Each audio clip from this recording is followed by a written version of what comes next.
ہمارے پیارے رسول صلی اللہ تعالی علیہ وسلم نے بتلائی کہ جب انسان بہت زیادہ عاجزی کرتا ہے نا، بہت زیادہ عاجزی، تو پھر بھی اللہ مان جاتا ہے۔ جب وہ اس کے حضور بہت عجز کا اظہار کرتا ہے، بہت زیادہ عجز کا اظہار کرتا ہے، وہ ڈر جاتا ہے اس سے۔ وَلِمَنْ خَافَ مَقَامَ رَبِّهِ جَنَّتَانِ، فرمایا جو میرے سامنے کھڑے ہونے سے ڈرے گا میں اسے 2 جنتیں عطا کروں گا۔ حضرت بابا فرید الدین مسعود گنج شکر بابا صاحب رحمت اللہ علیہ فرماتے ہیں کہ ایک نیک نوجوان تھا، دن کو روزہ رکھتا، رات کو نماز پڑھتا، پر اللہ سے ڈرتا پھر بھی بہت ہی زیادہ تھا، بڑا ہی ڈرتا تھا۔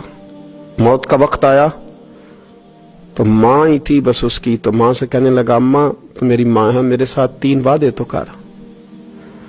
اس نے کہا پتر تو بتا، آخری ہج کی لے رہا ہے اور اس غریبنی ماں سے تو وعدہ لے رہا ہے، بتا کیا وعدہ ہے؟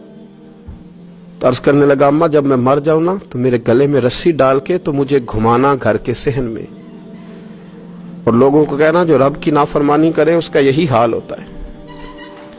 یہ اعلان کرنا جو اللہ کے نافرمان ہوں ان کا یہی اشر کیا جانا چاہیے۔ اور اماں پھر دوسرا وعدہ کر،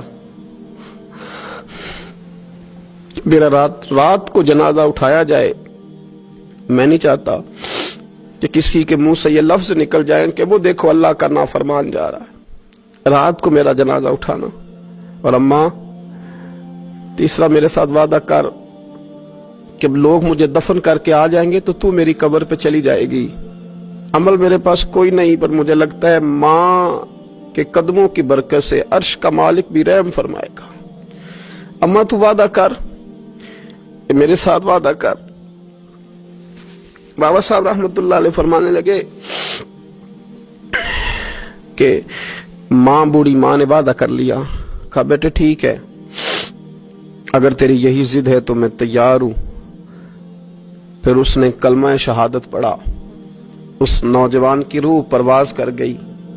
بوڑھی ماں نے رسی منگائی تو وَلِمَنْ خَافَ مَقَامَ رَبِّهِ جَنَّتَانِ، جو ڈر جائے، اس نے تو کہا تھا نا کہ رسی ڈال کے گھمانا اور کہنا یہ اللہ کا نافرمان ہے، اس کا یہی اشر ہونا چاہیے تھا۔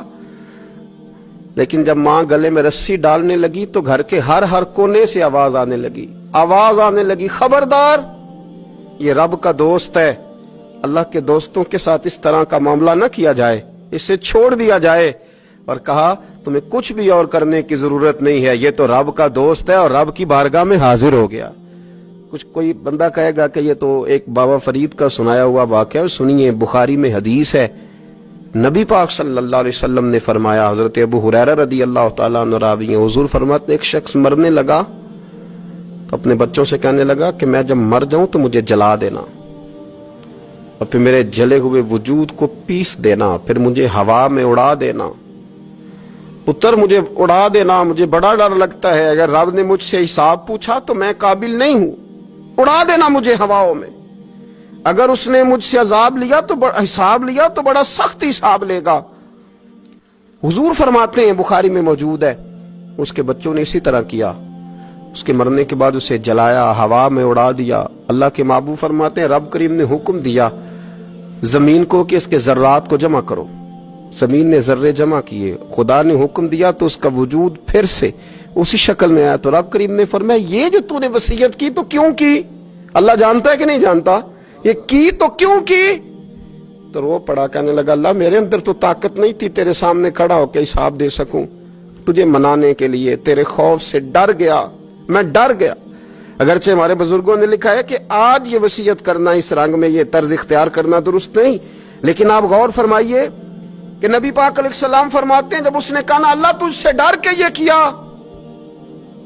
تو رب کریم نے فرمایا جا پھر میں نے تیری مغفرت کر دی، کیونکہ اللہ کو پتا تھا یہ دل سے بات کر رہا ہے۔ ایک چوتھی بات میرے رسول پاک علیہ السلام نے فرمایا کہ جب رب نہ مانے تو پھر وہ کمزوروں کے صدقے مان جاتا ہے، پھر وہ ضعیفوں کے صدقے مان جاتا ہے۔ فرمایا اللہ تم سے بارشیں روکنا چاہتا ہے پر تمہارے ضعیفوں، کمزوروں، غریبوں کے صدقے، مجبوروں کے صدقے وہ تم پر بارشیں برساتا ہے۔